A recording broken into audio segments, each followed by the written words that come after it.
Hello and good evening from Germany. This is Jonathan Quell Higgins III, streaming live from Hamburg.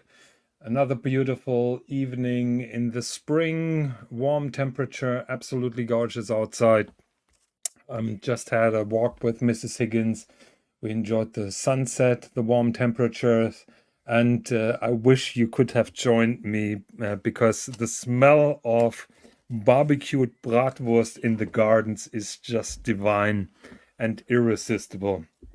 I had a good laugh because the air here is full of bratwurst flavor. Couldn't get any nicer, and it was totally enjoyable. We had a blast. Not only we had a blast because of that beautiful evening walk. I personally had a blast with one of our good friends, Mr. Bernhard Lederer. Let me try to find a picture just to show you who am I talking about. Give me 1 second.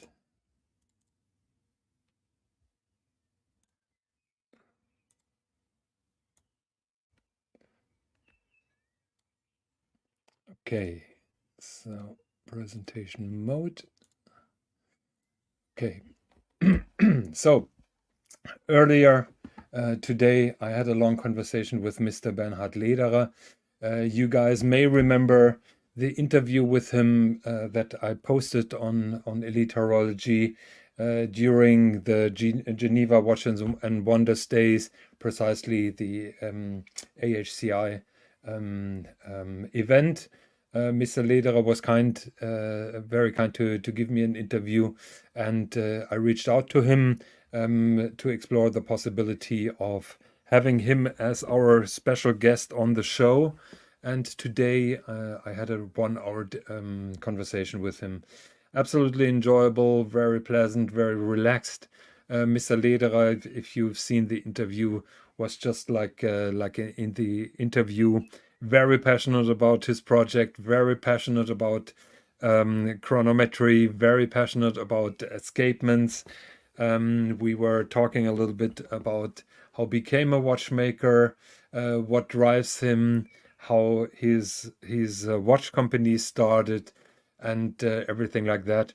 So we came to an agreement that we will make a show here on Elite Horology very soon. I'm gonna reach out to him to propose a date.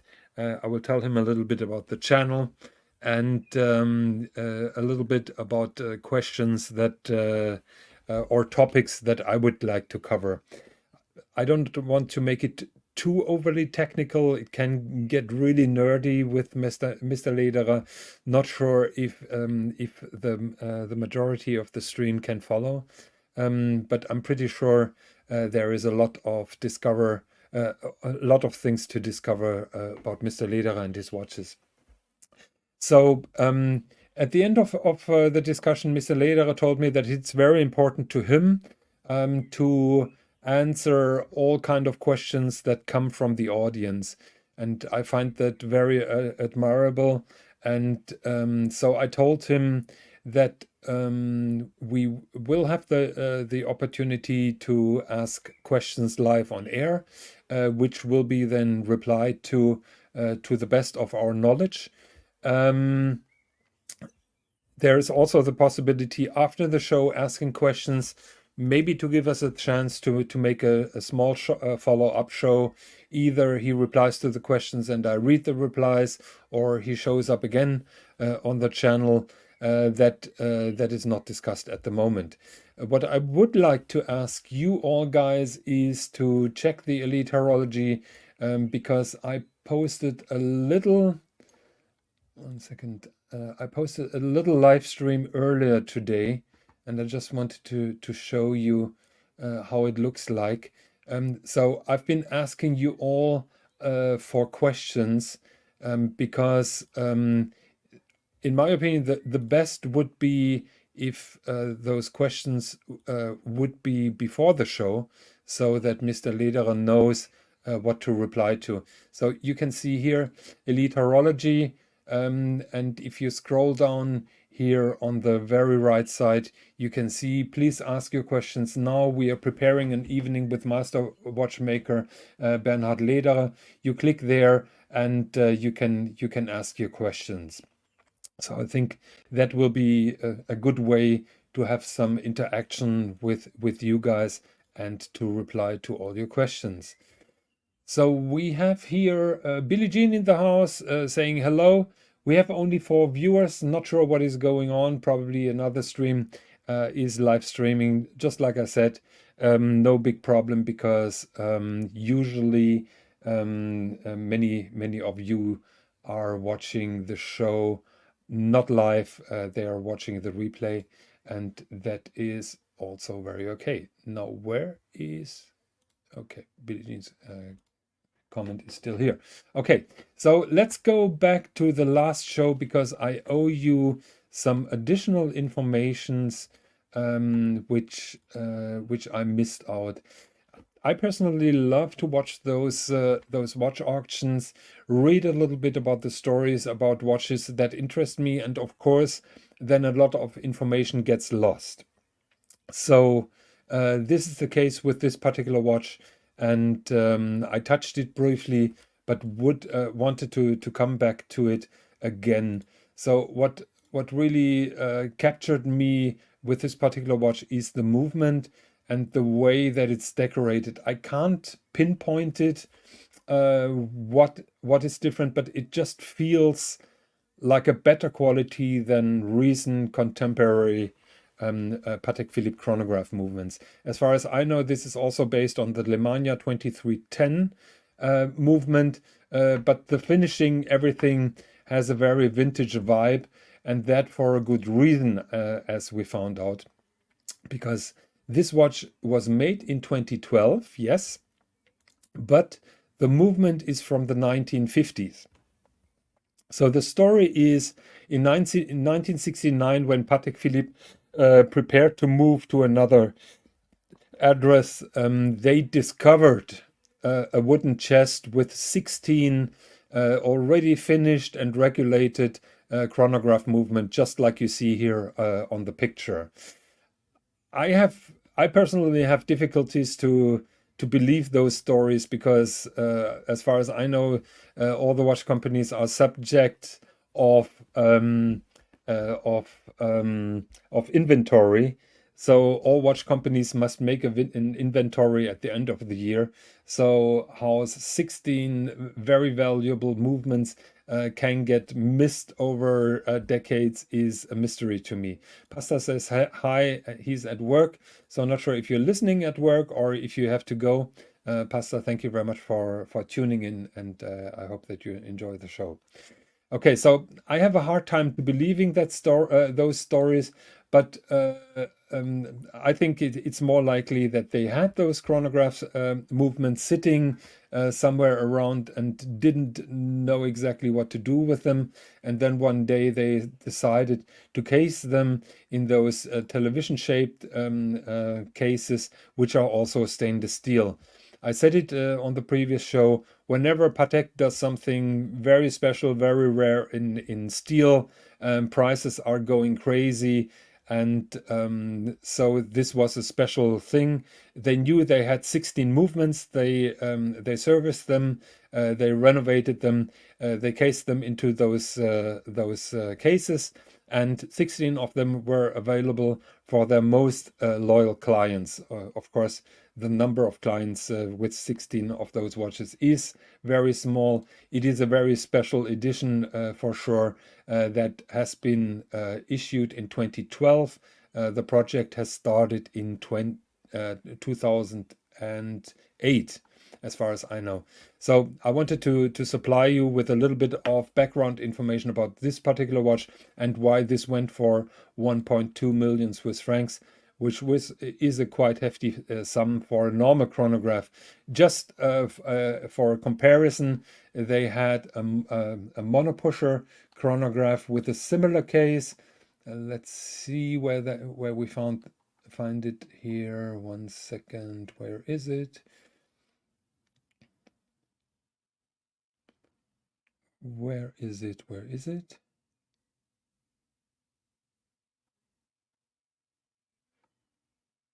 Here it is. Of course, the last one. So this is a 5950 with a monopusher. I call it a monopusher because the real pusher is here, start, stop, reset. The pusher here in the crown is operating the split second. So it's a similar case. It is in one second. It's also in stainless steel. It's from 2016. And it has an even nicer movement, but a modern movement, but nicer movement. You can see here the clutch for the split second with those forks. That is an indicator for a split second chronograph. So for sure, this is a more precious, more valuable movement. However, this went for roughly 500,000.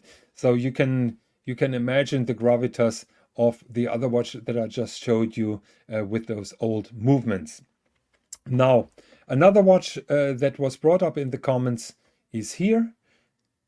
That is the Paul Gerber and Annie Weber. I was going through the text, and it's quite an interesting watch because Paul Gerber made this particular watch for this Waterford event, and the watch was then it was a festival of independent artisanal watchmaking. So Gerber made that watch based on a Unitas movement, and then this lady Annie Weber approached him, and she wanted to learn from him, and she challenged him quite sometimes. So Paul Gerber challenged her, and she did a lot of work on this particular watch. And as an honor or as an homage to Mrs. Annie Weber, you can see here Paul Gerber and Annie Weber on the dial, which is quite extraordinary. Paul Gerber usually doesn't do it. However, visually, I think it's not the finest hour. I don't like that big plaque. I think it distracts a little bit. However, a very interesting story about this particular watch. Now we had question. I think Goldfinger asked that question. Hello, Goldfinger. Good to see you. I think Goldfinger asked that question, or America. I don't remember here about this one. That is Andreas Strehler gold butterfly watch. And people were asking me about my impressions. I mentioned the inward angles. I mentioned the butterfly. I didn't give that full credit, I must say, because the movement finishing is top notch. It also consists of two gears. You can see those here, those two gears that are made out of clear sapphire, just to give maximum transparency to the movement. And the inwards internal angles have been already mentioned, that are all over the butterfly. Here you can see all inward angle all over the place. Also here on the spokes of the wheels. The spokes of the wheels are circular. Have a look at that one here. So the spokes of the wheels are circular. They're not straight. They form a circle and another circle and another circle. So that is very special as well. And now my biggest oopsie was on the movement, where I criticized that big regulator here. I found out, and I turned red. I was totally embarrassed. That is not the regulator. That is a power reserve indicator. And from what you can see here, that power reserve indicator is fed by this little, how do you say, is it a gear, or is it a curved structure? So behind that, there is the world's smallest differential, I learned. And so that drives then the power reserve indicator, which I personally still find a little bit oversized and not appropriate for this particular watch. But I stand corrected. This is not the regulator hand or the regulator pointer. This is the power reserve indicator. Now, something else was the mustache escapement. I was asked here on the Paul Gerber watch, and I had a look today again to find the mustache, and glory, glory, I found the mustache. So apparently this is a shtick from Paul Gerber. You can see here the anchor of the escapement has the shape of a mustache. That was the mustache escapement that people in the comment mentioned. So I'm happy to deliver you that, and to show it to you, because I was just guessing that this regulator here would probably be it. No, it is the anchor. So Whole Milk says Paul Gerber retired recently, probably one of his last watches. Thank you very much, Whole Milk, for all your input. You know a lot about many watches that I don't know a lot about, and so your input is always very welcome. And I'm happy to learn. Just like I said, those auctions are always an opportunity for me to learn something new about cool watches, and not always am I getting it right at the first time, but certainly I'm trying my best. Now, one of my favorites is here. I don't know the proper pronunciation. That is classical British chronometer building. The company is called Charles Frodsham, as far as I know that is the proper pronunciation. I was fancying getting one, didn't finally pull the trigger, a lot of money still, and however, then I decided to go with the Lange Tourbillon. This is an extraordinary watch with a lot of craftsmanship, a lot of manual work. There is no true industrialization. That is high-end British watchmaking, top notch, and I truly love the way the watch is made. He has his unique style. Just have a look at the winding crown between 2 and 3.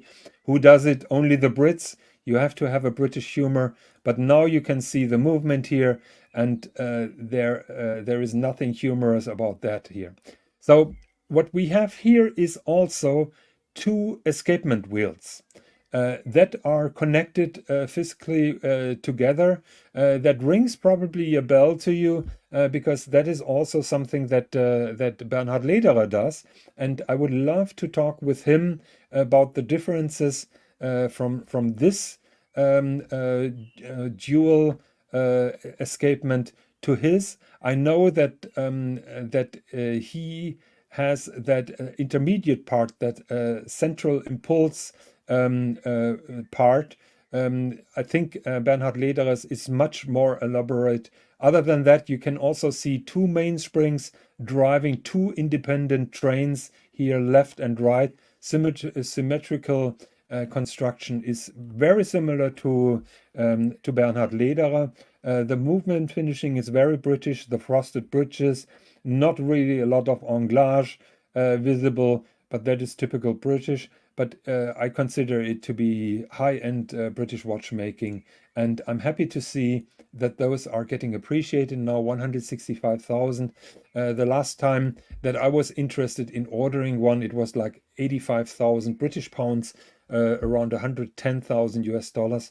So this particular one has sold above retail, and that is a good thing. It is also stainless steel. I'm not sure if they're still doing stainless steel, because as far as I remember, when I inquired, they only made gold ones.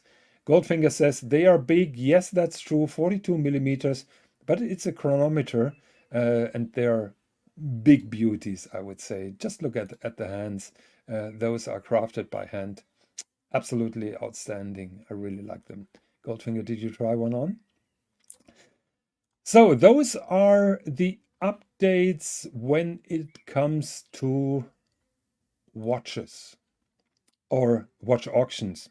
Now, my teaser for today was a story about a watch, a man and a Rolex, and a James Bond movie. So I'm a big fan of Periscope. and I enjoy his stories. And he has a breaking news, a very new story about this particular watch that came on auction now with Sotheby's. And apparently, for many years, it was not known what this symbol would mean. And apparently, 2021 Periscope solved that riddle. So what you can see here is a cross, and that is the Swiss cross, and you can see a kind of two ropes that are interconnected with which is each other, and that leads to alpinism. That leads to mountaineering and mountain climbing. So, um, the story here, and I'm gonna pull up the story on Periscope. The Boss Mystery Cross, Paul Newman Panda Daytona at Sotheby's. So this is the watch that we're talking about. Very good condition example. Panda Paul Newman Daytona. You can see that very easily here. The Valjoux 72 movement. You can see the pusher on the top is closer to the crown than the pusher on the bottom, which is always nice to see. Never gets old to me. So this is the particular watch that we're talking about. Could you could you see that? No, the zooming in was changed to a different. Gluten Uh, Tag. hey, guten Abend. How you doing? I'm doing What? fantastic. Sorry, I'm a little late. Just got caught up, man. Got caught up, but I'm glad you started. I have not watched or read anything about this, so I'm Oh, hopping in. okay. I'm coming in blind, buddy. I'm coming in blind. What are we talking about? As always, as always. Yes, yes. It's like the Ghostbusters, right? It's like you're like that guy Egon in the Ghostbusters. I'm like Venkman. I'm like I just show up. I don't fucking have any Well, preparation. It's like the only you're the prepar studious guy. You've done all your homework. Like Ah, no, no, it's overestimated. I credit Periscope discovering the story. He he's not as lazy as me, so he saw this particular watch mhm. on Christie's, and the provenance the previous owners mentioned, and he started researching all this. And I give him total credit of doing all the legwork, and basically I'm just coattail riding now on his research. And but I think it's a fascinating story, and I may give a little bit of extra information because it is connected to my favorite James Bond Yeah, look, movie. and like this guy, it's not the first time he's done this, right? He's done it obviously on the Goldberger watch, the Unicorn, Yep, Daytona, and in other pieces, right? I'm actually super interested, like what Box, Oral, and Russo think of Periscope because he does a lot of the research that honestly their division should be doing, right? yep, Like, true. and often in auction houses they don't necessarily always give you the full picture. So I'm interested to hear the story, Higgy. So let you continue. Go ahead. Okay, just one thing here. Goldfinger says he never tried a Charles Frotsam. Do you know Charles Frotsam watches? Um, Isn't that what TGV got from his grandfather? Is fraudulent. It's like an old pocket watch he Oh, I got. don't know that. Yeah, yeah, yeah. It I'm was not like that's following TGV. yeah. That's the only time I've ever encountered that name was him saying he got an old pocket watch handed down to him from his grandfather. But I'd never heard of the brand. No. Okay, so that it is. That's a steel watch, manual wound. Hmm. Just have a look at the orientation of the winding front between two and three. Only the Brits can do that kind of shit. So I see that as a kind of British humor or being quirky British. But the watchmaking is top notch. Actually, they are very dedicated to chronometry. They also have a dual escapement wheel escapement, Hmm. and the architecture is very similar to Bernhard Lederer. You can see here two different mainspring barrels that are driving then two separate gear trains down to the escapement wheel, which are then controlled by one balance wheel. So it's very similar to Bernhard Lederer, but I know that Bernhard Lederer took a lot of effort in optimizing that little part here, which is the central impulse giver or the central impulse lever that swinging back and You know, left and right. that makes a lot of sense though, right? Because when we spoke to Mr. Lederer, he mentioned his story, obviously, of going to England, I believe it was, to buy the books, Yes. right, or get the books that were specifically. I believe they were. I mean, they were literally from for specific watchmaking books that he was looking for. Obviously, Roger Yeah. Smith's mentor and everybody else, right? The Daniels Hmm. stuff. He was Yeah. talking about it with you, and that makes sense, though, right? Why his movements would be similar to that because that is British watchmaking. So, Yeah, but I hate to correct you, but this has more to do with Breguet. So Breguet invented that escapement with the two independent balance wheels, but he couldn't connect those two well, that's balance what we were at. wheels. We were asking that though. We asked him about Breguet, Yeah, and yeah. he said it was more about Daniels than it was Breguet. Yeah, let me tell the story. So Mm. the idea comes from Breguet, but Breguet, the only way that he could connect those two balance wheels was to stick two gears on top of those and connect them, and that put a lot of weight on it, and that was not feasible. And then later George Daniel, he solves the riddle by getting rid of those two additional wheels, and he changed it then to a system that worked at least in pocket watches. And then later took it over and make it available for wristwatches. So you could say Daniel is a Brit, but the initial idea came from Breguet, and that is basically a Breguet invention. Yeah, it was interesting to hear his perspective of it, right? Where the lineage came from. It's a really really cool story. So, if you haven't checked it out, I think Higgins, you have it in the interview on this channel. So definitely check that out. Yeah. So Holmberg says that the Charles Frodsham is a Derek Pratt design, a famous watchmaker from the UK, who is responsible for the detent escapement on Urban Jürgensen, if I'm not mistaken. Ooh. And Holmberg is saying Periscope isn't exactly known for making friends. Actually, I'm trying to to become his friends.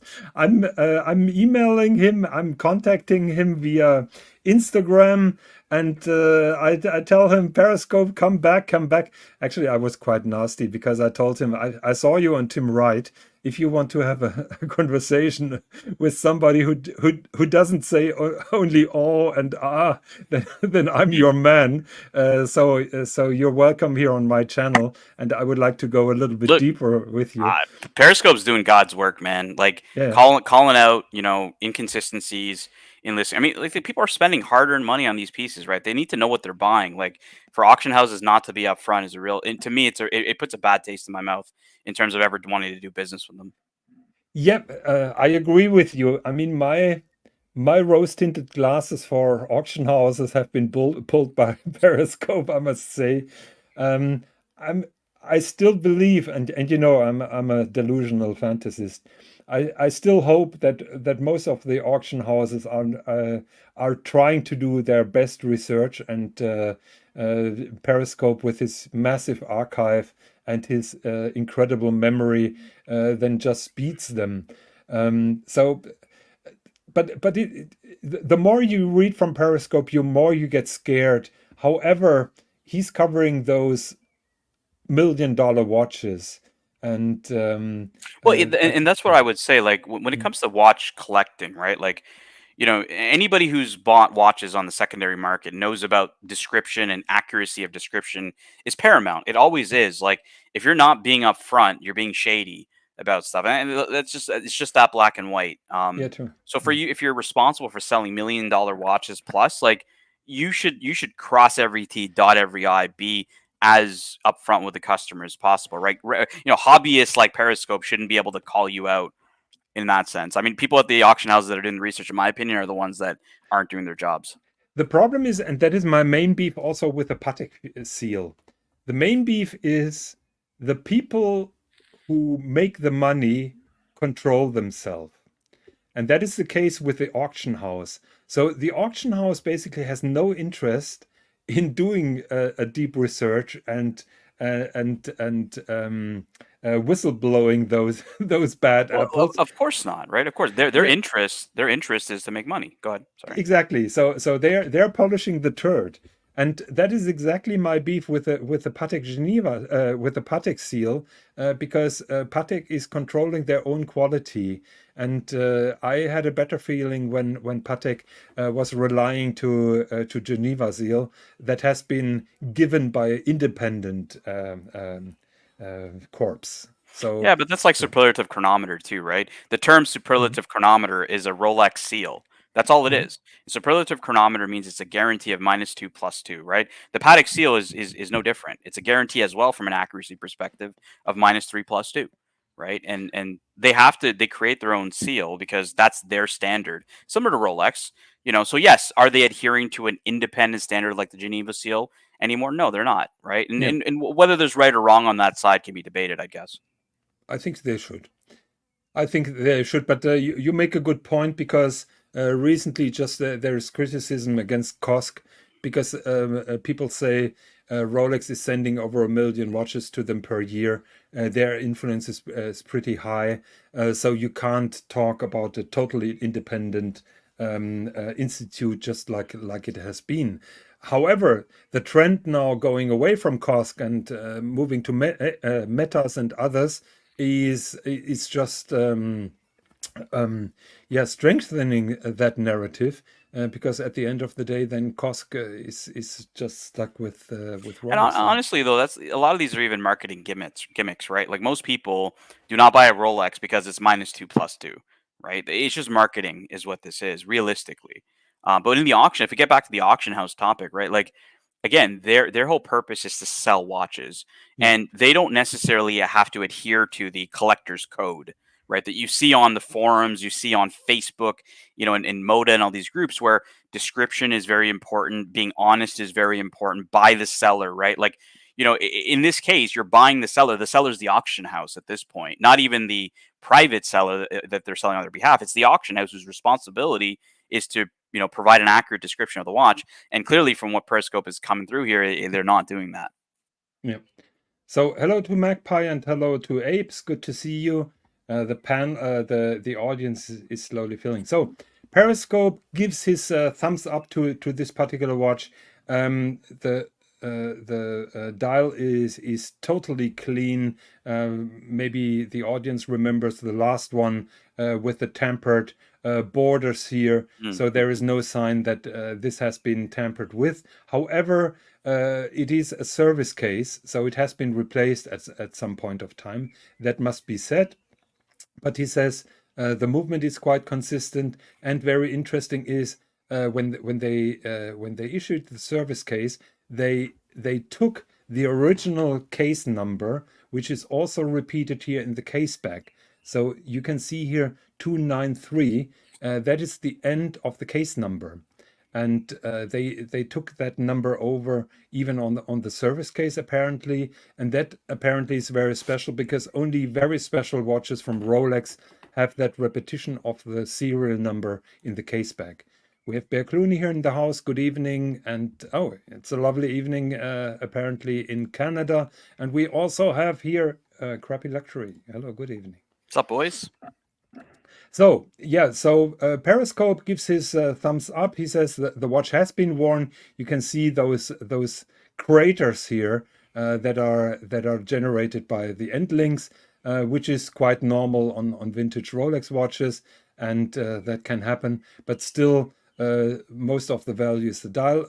Apparently, he tried it on himself. That is his signature tattoo. So Periscope gives the thumbs up, and it will be auctioned at Christie's. Wait, give me 1 second. When is it? When is it? Christie's. When is it? No, it's Sotheby's. Excuse me. When is the Sotheby's auction? Okay. It Oh, shows you the auction lot. You could probably just click the lot and yeah, it'll show you. May. Oh, uh, May 12th. Auction closed. Estimate. Okay. Log into to view results. So it's already gone. So I have to log in to see the results. Okay, it's already gone. Now, what what intrigues me is that Swiss cross with those mountaineer ropes. And apparently that riddle has been solved 2, 3 years ago. That is the crest of the Alpine Institute of Switzerland. And 1 second, here it is. So that is this the 1 second. What is the proper name here?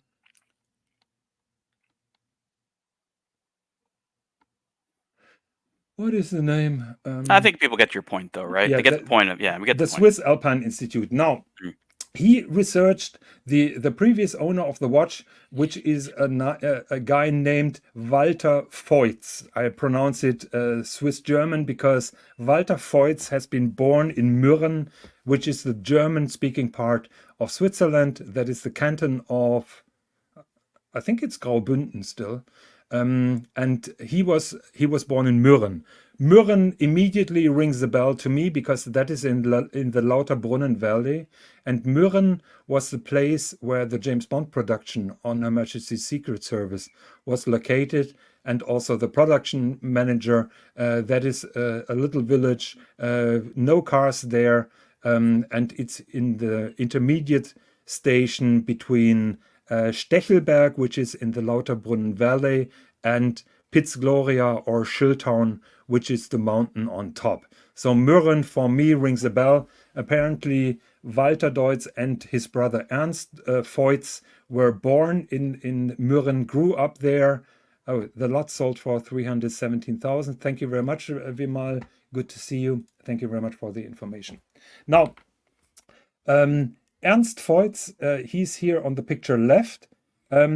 He was born in Mürren, grew up there, was a successful ski jumper, was part of the Olympic teams at the Olympics in St. Moritz, and quite a sportsman. And he founded the Swiss Mountaineer Association that had that crest with those ropes. Here, for example, there is a rope where they're giving a lecture about the Himalaya mountains in 1940, highlighting the Swiss Himalaya expedition from 1939.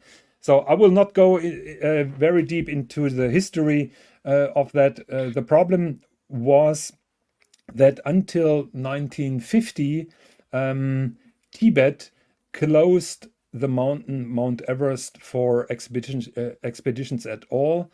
So people had to enter Mount Everest from Pakistan. And Karl Voits, Ernst Voits, he was keen to conquer Mount Everest with the Swiss expedition at first.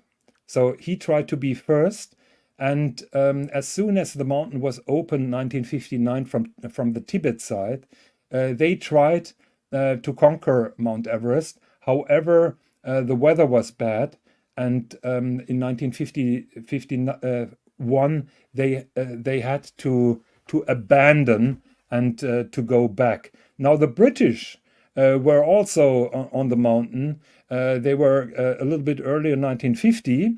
And the Brits tried then conquer Mount Everest in 1952, finding out that the Swiss, clever like they are, they booked the mountain for the entire year. Can you believe that? Well, they had they wanted to be first, of course they would. Yeah, you know. So they made it easy. They booked the mountain for the entire year. The time, it's interesting when you talk about the timeline too, because Mm. is that the same timeline when like China was having its annexation of Tibet and Exactly. the Dalai Lama? Because you said they Mhm. entered through Pakistan, which is interesting because partition happened in 1947 in India and Pakistan. So the British Raj ends, India becomes independent, Pakistan becomes independent. We have a separation on the subcontinent. And it's interesting that Pakistan's the country that, because obviously Pakistan has K2, which is the second largest or highest peak, I guess, in the world, and then obviously Everest. It was just when you mentioned that I found that interesting that they went that route as opposed to through India or something. Yeah, because I think that there are only two ways: Nepal or Tibet, and Nepal is much more challenging. Yeah. So everybody tries to approach the mountain from Tibet. Right. Right. So as far as I know, I love reading those, but I'm at an age Yeah. where I forget Inter- a lot. Interestingly enough, my where I'm from in India, like my Mm. father's side, we're about only a few hundred kilometers from like the Himalayas. So I'm from like the north of India, closer to Nepal. Yeah. Okay. Yeah. Have you ever seen the Mount Everest? No, I've never been to Nepal, never been to Tibet, and I've actually not gone that far north in India. But now, obviously, if I ever go back, that would be an area that I'd want to see. I guess at least the mountainous areas of it. But the northern part of India and Pakistan are very, very beautiful near the Yeah. Himalayas. Yeah, one of my life goals is to see the Mount Everest. Now, I'm too old and out of shape to do even Like even getting to uh, base camp, like the base camp. Well, base camp is 5,500 meters. I right. have difficulties in altitudes over 3,000 meters, as I found Oh, out. I had that when I went to Chamonix. When I went to Aiguille du Midi, like I was at the Mm. at the top. I was like, yeah, my oxygen levels were like really low, and I was getting dizzy up there. Yeah, I have problems sleeping in altitudes above 2,000 meters because the adrenaline pushes in and I'm restless. And so I can't do the base camp, but I'm hearing that from Kathmandu they are selling flights. So you're sitting in a small passenger plane with around 20 25 passengers, and they are circumferencing the Mount Everest, and they do an eight. So each side has the chance Like to. for me, that's good enough, man. Like, Yeah, yeah, there's certain, there's certain things about testing nature, in my opinion, that are just like, look, you're just asking for trouble. And yeah, yeah. But isn't it asking for trouble if you go on a plane that is stationed in Nepal? So, no, I think you'd be fine if yeah. look, number one, you go to Kathmandu would be great, obviously, to see Nepal, and then yeah, like I mean, Mm. that would be like what I'd be most comfortable with. Even getting to base camp or even attempting that would not be something I'd Yeah, be interested. and Even if I was in good yeah. shape and wanted it, like, it's not something I'm interested in. Yeah, I was reading about going to base camp. It takes 2 weeks actually, Hmm. and well, the hygiene standards are not really good. So you're sleeping basically in rooms together with other hikers, and the main thing that you're eating is rotten goat milk apparently. So it's not really Are we talking about something that. fermented goat milk or Yeah, rotten yeah, goat yeah, milk? yeah, yeah, yeah. What's going Fermented. on, Goldfinger? Nice to see you, man. Yeah. Um, Look, it's a cool experience, and I like the story of Everest. Obviously, with the whole the Hillary and Norgay ascent and whatnot. It's a great story, and every year you hear about it, like somebody who's attempting it who's passed away. Like it's super dangerous, like even in the Mm. modern day, man. Like So So why the Brits had to stop in 1959 are those are you calling them crevice or crevice or crevices, yeah, crevices. yeah, crevices. So they couldn't overcome the crevices, and the year following 1952, the Swiss managed to because they were experienced climbers like that, so they managed to overcome them, but they were not lucky with the weather and they had to abandon. Interesting is that a certain Tenzing Norgay was part of the expedition in 1952 with the Swiss team. Did you know that? I didn't know that. And that was going to be my question. Was like, we always when you hear of these stories, right? A lot of it is really like centered around the Western, like the teams, right? But Mm, those teams also employed the Sherpas, yeah. right? The native people from those areas, right? So it's like, obviously Norgay is the most famous of them all, but it is. I always like it when they add those into the story, where it's not just the Western countries that are here, right? There was a lot of locals that also assisted in getting to the summit.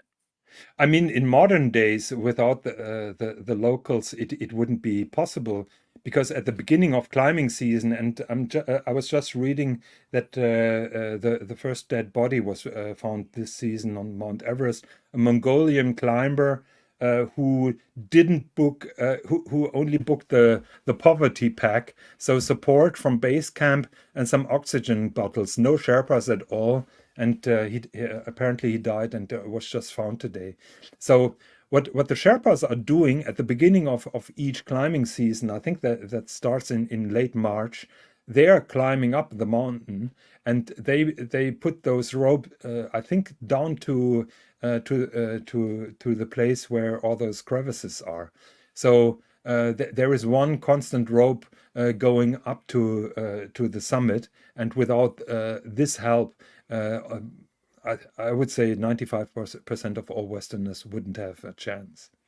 Yeah, and even that side of the story, right? It's a bit saddening, right? If you think about the locals, right? This is kind of the work they have to do to survive, right? Even though Yeah, it's in their culture, and obviously they live in the mountains and stuff like that. But even commercializing this is part of their everyday. And I'm pretty sure if you gave them the choice of, hey, you got to do dangerous, mountain climbing or something else in life, right? Like they probably not want to do that forever. So yeah, it's a bit of a sad side of the story, I would say. yeah.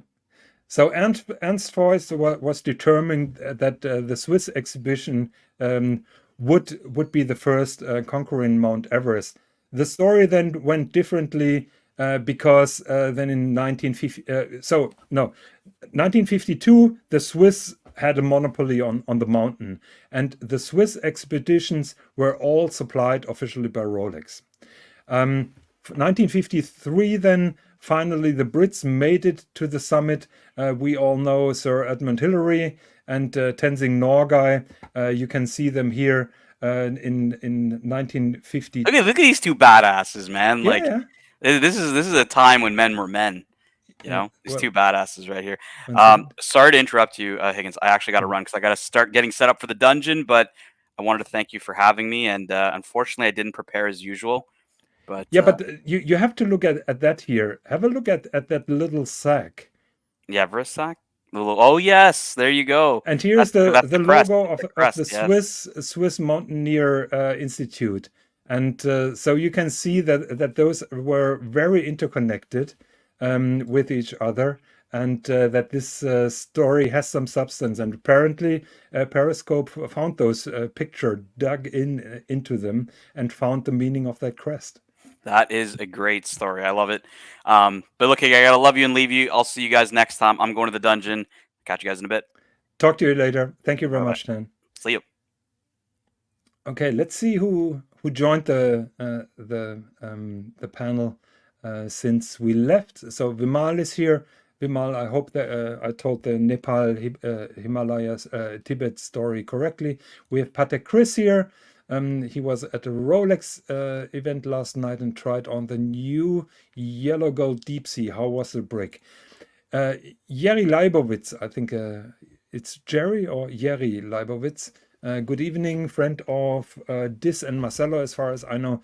Good evening, Higgy. I enjoy your shows. I would appreciate if you could expand on the Leica ZM1 and ZM2 watch models in one of the following programs. I will try to do that. I hope that I don't forget. If I forget it, please remind me. I had a Swiss and John show prepared on that topic, and then we had a breaking news, and everything has been forgotten.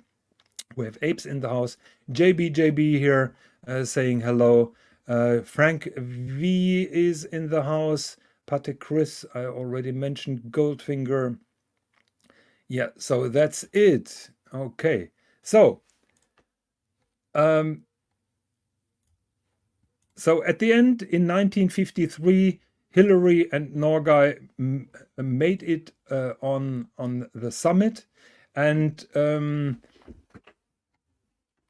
Hillary then, so officially the British expedition was supplied by Rolex. So the expedition officially has been supplied by Rolex, but then Sir Edmund Hillary wrote to Smith because the British expedition has also been supplied by Smiths, and he wrote or he told Smith, I carried your watch to the summit.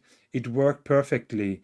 The then director of Rolex UK conceded to Smiths in a reader's letter published in the British Horological Journal of 1953, following a heated discussion that had arose a result of both brands advertising the same feed.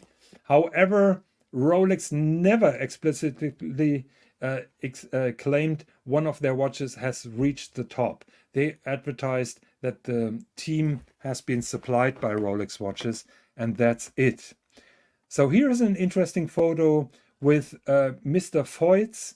I think it's the guy here. So after successfully conquering Mount Everest, the team flew back. They had a small stop in Zurich, and the Swiss Himalaya colleagues, rivals, they met them on that quick stopover. I think you can see here Tenzing Norgay. I can't see Sir Adnan at the moment, but apparently they had a kind of reception after they came back. And then Mr. Voits, the guy who gifted this particular Rolex, he contacted Tenzing Norgay, and he participated then together with 6 other Sherpas in the mountaineering school of Switzerland, being taught in alpine techniques, mountain climbing techniques, mountaineering institute, and they tremendously benefited or profited from it. Here you can see again the crest of the Swiss Foundation for Alpine Research. That is the proper name in English. Here you can see it on a 1956 expedition. So those containers have been used a lot, and that would be the end of this particular watch. Now, the watch on at Christie's was not owned by Ernst Deutz, who founded that Swiss Alpine Institute. It was owned by his brother Walter. So apparently it was gifted by Ernst Voits to his brother Walter Voits, who wore it until 2000, and then it has been passed down to the current owner, who put it now on auction. Now that is the story of the Rolex chronograph with the Panda Paul Newman dial, with the service case, and with Ernst Voits. But the story continues, because after Mount Everest has been conquered, Voits moved then to another project. By the way, here's the leader of the Swiss expedition in 1952, wearing 2 pre-Explorer Rolex watches. Okay, so Ernst Voits then moved to another thing, and his goal became then to conquer, or to put a cable car on top of the local mountain at his hometown Mürren, and that mountain is called Schildhorn. So what they did is they built a cable car from Mürren up on the hill. The altitude is 2,972 meters or something like that, almost 3,000. The panorama is beautiful. Here you can see the revolving restaurant inside. The entire structure is revolving once per hour, and you can see here that it has been used in the James Bond movie On Her Majesty's Secret Service in 1969. When the filmmakers saw that structure, it was not entirely finished. They immediately signed the contract, and they built that helipad on their own expenses. So that helipad on the left has been financed by Eon Production. The structure on the right has been organized and paid by Ernst Voits and his group of friends who started that project. Now, to give you an idea how crazy that endeavor is, I wanted to show you some pictures here of Schildhorn and Fitzgloria before I'm going briefly into the movie. There are some beautiful pictures here, and I was thinking of Nicholas. So here you can see the cable car going up to Schildhorn, and it's straightforward from Birk. that is the intermediate station. And here you have heights that really scare you. So if you're not good with heights, it goes down here to that part of the mountain. Let's go back here. So it goes back to that part of the mountain. That is where the other end of the gondola starts, and then it goes straight forward on top of the mountain. That is Birk intermediate station. And now let's have a look if we can see the top of Piz Gloria. So here you can see the cable car going up on the top of the mountain, and then finally reaching Schildhorn station, Piz Gloria, or yeah, so that's it. So, and here you have a beautiful view.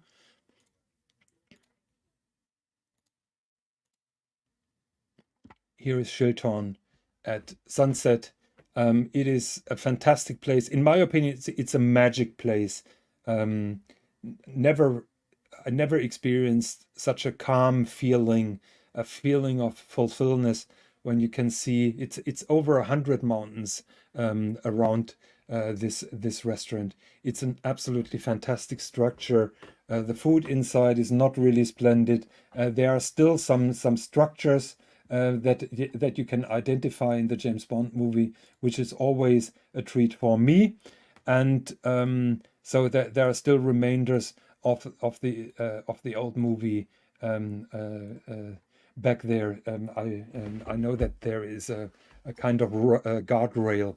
Here you can see George Lazenby, the Aussie guy, main actor playing James Bond only once. In my opinion, a fantastic Bond, together with the amazing Diana Rigg. And you can see here on George Lazenby's wrist, you can see a 5530 13. 1 second, where is it? Is it here? You can see the 5513 that he wears throughout most of the time. The famous Rolex Daytona or pre-Daytona was only seen in very short scenes. So most of the time you can see the 5513.